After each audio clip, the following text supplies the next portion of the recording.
දැන් විපක්ෂයේ ඉන්න කලින් ආණ්ඩු කරපු අය පාස්කු ප්‍රහාරයේ විමර්ශන සම්බන්ධයෙන් ඇයි මෙතරම් කලබල කියන එක තමයි අපි කල්පනා කරමින් ඉන්නේ.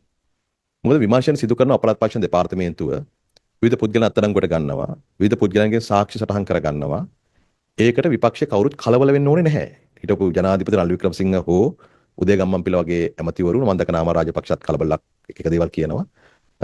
අතරම මම දන්නේ අයියේ කුල කලබල වෙන්නේ කියලා. අපිට විමර්ශනය කරන්න සිද්ධ වුණේ පාස්කු ප්‍රහාරයෙන් අවුරුදු 6ක් ගත වුණාට අවුරුදු 5 මාර්කට ආසන්න කාලයක් විමර්ශන යටපත් කරන්න උත්සාහ කරපු තත්ත්වයක් තුල. ඒ අවුරුදු 6 ඇතුළතම නිවැරදිව විමර්ශන කරන්න තිබුණා නම් සමහර විට මේ වෙනකොට සියලු මහමුලකරුවන් ඇතුළු මේ කුමන්ත්‍රයේ සියලු කොටස්කරුවන් නිලදරව් කරන්න හැකියාව තිබුණා. නමුත් පහුගිය අවුරුදු 5 මාරෙම සිදු කරලා තිබෙන්නේ විමර්ශන ක්‍රියාවලිය යටපත් කර ගැනීම සඳහා කැබිනට් මණ්ඩලය විසින් ඇතුළේ දේශපාලන අධිකාර දරපු උත්සාහයක්. මේ සමහර විමර්ශන කමිටු වාර්තා ක්‍රියාත්මක නොකරන ජන අමාත්‍ය මණ්ඩලයේ තීන්දුව අරගෙන තිබුණා. විමර්ශන කරන නිලධාරීන් හතරතේ මාරු කළා තිබුණා. සමහර අයට ලංකාවේ ඉන්න බැරි තත්ත්වයක් ඇති කළා තිබුණා. සාක්ෂි වසන් කළා තිබුණා. ඒ වගේ විමර්ශන නොමග යවලා තිබුණා. දැන් තමයි පහුගිය මාස 6ේදී තමයි යලිත් මේ විමර්ශන කටයුතු නිවැරදිව සිද්ධ වෙන්නේ. ඉතින් මේ විමර්ශන ක්‍රියාවලියේදී කලින් යටපත් කරන ලද විමර්ශන නොමග යවන ලද සිදුවීම් මතුවෙද්දී මේ අය කලබල වෙන එක මේ පිළිබඳව යම් අදහසක් තියෙන අයට හිතා ගන්න පුළුවන්. මම හිතනවා කවුරුත් සාමාන්‍ය ජනතාව ඒ අය කලබල යුතු නැහැ. දැනටමත් මේ සම්බන්ධයෙන් අලුතෙන් කීප දෙනෙක් අත්අඩංගුවට අරගෙන තිබෙනවා. ඒ අයගේ ප්‍රශ්න කරගෙන යනවා අපරාධ පරීක්ෂණ දෙපාර්තමේන්තුව. සමහරට ඒ මත පදනම් වල ඉදිරියට තවත් අය කැඳවීම ලැබෙන්නට පුළුවන්. විමර්ශන සම්බන්ධයෙන් මම හිතනවා සාමාන්‍ය බුද්ධියකින් බලන් ඉන්න ඕනම කෙනෙකුට සෑහීමකටපත් වෙන්න පුළුවන්. නිවැරදි එල්ලයකට මේ විමර්ශන කටයුතු සිද්ධ වෙනවා කියලා. ඒ වගේම විපක්ෂයේ සමහර മന്ത്രിවරුන්ගේ කලබල වීමෙමුත් පේනවා අපරාධ පරීක්ෂණ දෙපාර්තමේන්තුව මේ මොහොතේ විමර්ශන නිසිපාරේ සිදු කරමින් තිබෙනවා කියන එක. පිල්ලයන් ගැන ඔබ දන්නේ නගර විශ්වවිද්‍යාලයේ මහාචාර්යවරයා පැහැර ගැනීම ගැන පමණක් වුණාට පිල්ලයන්ට එරෙහිව තවත් චෝදනා ගණනාවක් තියෙනවා. ඒ සම්බන්ධයෙන් දැන් තවත් සාක්ෂි ලැබෙමින් පවතිනවා.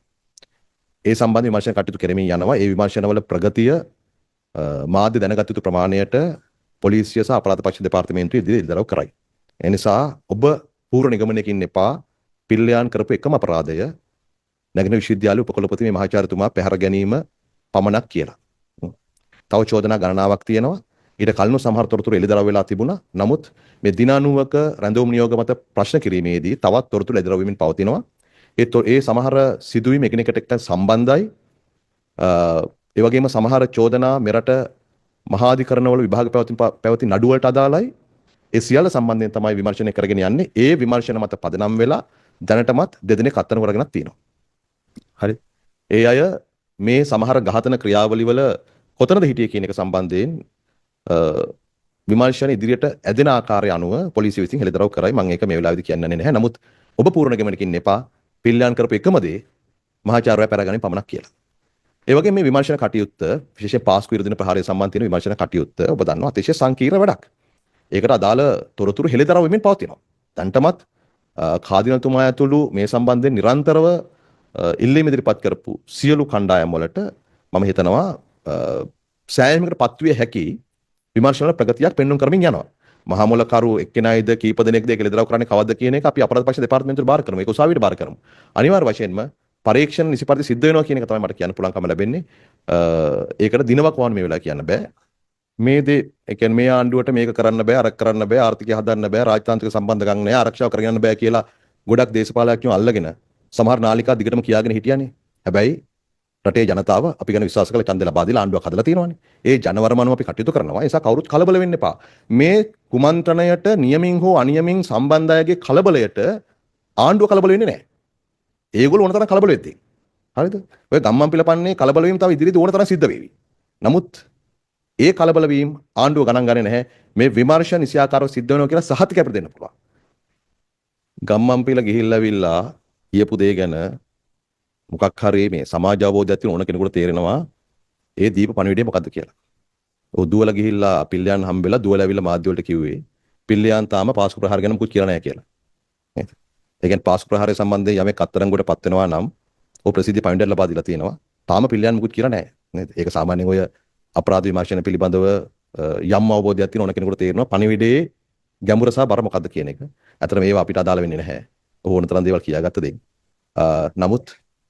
නමුත් ඉදිරියේදී මේකට අදාළව තව අය අත්තරංගුවට පත් වෙනකොට සහ මේ විමර්ශන ඉස්සරහට යනකොට ඔබට මේ ජාලය කොතරම් පැතිරුණු සහ කොතරම් කාලයක් තිස්සේ ක්‍රියාත්මක වෙච්ච එකක්ද කියලා හොයාගන්න පුළුවන්කම ලැබෙනවා. මේක මේ විමර්ශන පාස්කු ප්‍රහාරයට ආසන කාලයට පමණක් නෙවෙයි ඊට කලින් දක්වා සමහර සිදුවීම් දක්වා විමර්ශන කටයුතු දියත් වෙමින් පවතිනවා. සමහර ඒවා ඝාතන, සමහර ඒවා කප්පම් ගැනීම ඒ සියල්ල සම්බන්ධයෙන්ුත් කටයුතු කරන බව මට මේ වෙලාවට කියන්න පුළුවන්. නෑ කල්ගත වීමක් නෑ. ඉතින් අපි ඒ CID විමර්ශන යනකට අදාළ මොහොතේදී බාර දෙනවා. ඔබම නේද මට සමහරවිට මෙතන ඇවිල්ලා කියන්නේ ඩුබායි වල ඉඳන් පාතාලෙ මෙහෙවනවා, හිරගෙන් ඉඳන් පාතාලෙ මෙහෙවනවා. ටෙලිෆෝන් ජෑම් කරන්න ඕන වගේ දේවලුත් මෙතන ඉඳන් කියනෝ නේද? ඉතින් පාස්කු ප්‍රහාරයට වඩා ගොඩක් මේ පැත්තෙන් තියෙන ඒවා. මේ කප්පම් ගැනීම, පුද්ගල ඝාතන වගේ දේවල්, තනි පුද්ගල ඝාතන වලත් ඇතුලෙන් ඉඳන් බන්ධනාගාරය ඇතුලෙන් ඉඳන් සහ ඩුබායි වල ඉඳන් මෙහෙවනවා කියලා ඔබම මට මෙතන කියලා තියෙද්දි දැන් මම අහන්න එපා. පිල්ලයන් කොහොමද මේකට සම්බන්ධ වෙන්නේ හිරිය ඇතුලින් දෙති කියලා. ඒවා විමර්ශකයන්ගේ කාර්යභාරයක්. ඔවුන් ඒවා අදාළ මොහොතේ එළිදරව් කරයි. මේ ඔය සිංගිති සෙල්ලම් වලින් මේ විමර්ශනයට මුකුත් කරන්න බෑ. මට කියන්න තියෙන එච්චරයි. මේ විමර්ශන ඊට වඩා විශේෂඥ භාවයක් සහිත අධ්‍යක්ෂකම් සහිත කණ්ඩායමක් විසින් මෙහෙයමින් පවතිනවා. ඔය වගේ නිකන් සිංගිති ආතල් වලින් මේ විමර්ශන වලට දශමිකවත් හානියක් කරන්න බෑ. එච්චරයි. ප්‍රකාශ කිසිම වරදක් නැහැ. එකිනෙක කරුණු එළිදරව්මින් පවතිනවා. ඒ කරුණු එළිදරව් වීමේ වේගය තීන්දුව වෙන්නේ ජනාධිපතිවරයා හෝ ආණ්ඩුව මත නොවේ. විමර්ශන ක්‍රියාවලිය මත ආණ්ඩුව විසින් සිදු කරමින් ඉන්න විමර්ශන ක්‍රියාවලියට අදාළව පහසුකම් සැපයීම. සමහර විට ඒක පොලිසියට අපරාධ දෙපාර්තමේන්තුවට සමහර ලබා දෙන රාජ්‍යතාන්ත්‍රික සහයෝගය, ඒ වගේම අර වගේ වාර්තා ඉදිරිපත් කිරීම මේ ආදී ඒ සඳහා අවශ්‍ය පහසුකම් සැපයීම තමයි රාජ්‍ය කාර්යභාරය, ආණ්ඩුවේ කාර්යභාරය. ඒකට අදාළ විමර්ශන සිදු කිරීම තනිකරම ඒ ආයතන මත පවර්ලා තිබෙන්නේ. අපි බලාපොරොත්තු වෙන විමර්ශන අවසානයේ නීති දෙපාර්තමේන්තුවත් වේගයෙන් කටයුතු කරලා අධිකරණයට ඒ නඩු කටයුතු බාර දෙවි කියලා. ඒකට අපි මැදිහත් වීමක් කරන්නේ පහසුකම් සැපයීම සඳහා පමණයි. අපි විශ්වාස කරනවා මේ ආයතන වල ලබා දෙන තියෙන නිදහස සහ ස්වාධීනත්වය තුළ රට වෙනුවෙන් ඒගොල්ලෝ තමන්ගේ වගකීම නිසි පරිදි රටේ ජනතාව බලාපොරොත්තු වන ඉහළ මට්ටමකින් විශ්වඥ භාවයක් සහිතව ඉටු කරයි කියලා. මේ විමර්ශනයට වැදගත් වන ඕනෑම කෙනෙක් විමර්ශන කටයුතු පාව සඳහා ලංකාවට ගෙන්නන්න හෝ ලංකාව ඉන්නවා නම් ඒ පිළිබඳව ඒ ගැන සම්බන්ධ කරගන්න පැකිලෙන්නේ නැහැ. ඒ පිළිබඳවත් සලකා බලමින් ඉන්න. ලංකාවේ සාමය සහ සංහිඳියාව වෙනුවෙන් කල්පනා කරන ඕනම කෙනෙකුට මේ වෙලාවේ කරන්න පුළුවන් දේ තමයි විමර්ශන කඩාකප්පල් නොකර ඉන්න එක. විමර්ශකයන් විමර්ශන කටයුතු කරයි.